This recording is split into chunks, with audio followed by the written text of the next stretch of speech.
వరలక్ష్మి వ్రతం చేసేటప్పుడు ఈ తప్పులు అస్సలు చేయకండి.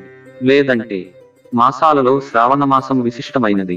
హిందూ సనాతన ధర్మం ప్రకారం తెలుగు మాసాల్లో శ్రావణ మాసానికి ఎంతో విశిష్టత ఉంది. ఆధ్యాత్మికంగా శ్రావణాన్ని చాలా పవిత్రమైన మాసంగా చెబుతారు. శ్రావణం వచ్చిందంటే ప్రతి ఇంటిలోనూ ఆధ్యాత్మికత వెళ్లి విరుస్తుంది.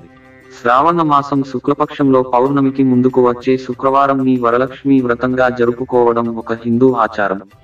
వరాలు ఇచ్చే దేవతగా ఈ మాసంలో వరలక్ష్మి దేవతను కొలుస్తారు. శ్రావణ మాసంలో వచ్చే రెండో శుక్రవారం రోజున వరలక్ష్మి వ్రతం జరుపుకుంటారని అర్చకులు షణ్ముఖ శర్మ తెలిపారు.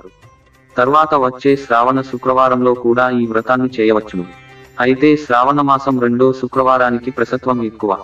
సుహాసినిలందరూ చేసే ప్రభవ వ్రతం శ్రీ వరలక్ష్మి సమస్త వాసుప్రదే సుప్రదే శుక్రవారం రోజున జరుపుకునే వరలక్ష్మి వ్రతంతో ధన కనక వస్తు వాహనాది సమృద్ధులకు మూలం.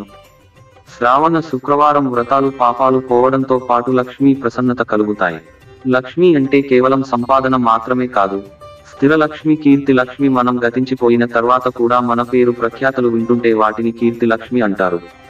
ఆ విధంగా లక్ష్మి ఉపాసనను వరలక్ష్మి అనే నామముతో పూజను అర్చిస్తారు. అమ్మవారికి ఇష్టమైన తామర పువ్వులు, సువర్ణ పుష్పాలతో పూజించడం ద్వారా ఎంతో మోక్షం లభిస్తుంది.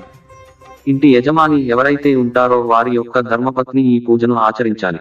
వరలక్ష్మి వ్రతం చేసేటప్పుడు కొంతమంది కొన్ని పొరపాట్లు చేస్తుంటారు. తమకు అనుకూలంగా ఉండే విధంగా పూజిస్తారు. ఇలా చేయడం సరికాదు. మహిళలు వరలక్ష్మి వ్రతం చేసేటప్పుడు జుట్టు విరబోసుకుని పూజలో కూర్చోవద్దు. ఇలా చేయడం ద్వారా ఫలితం రాదు.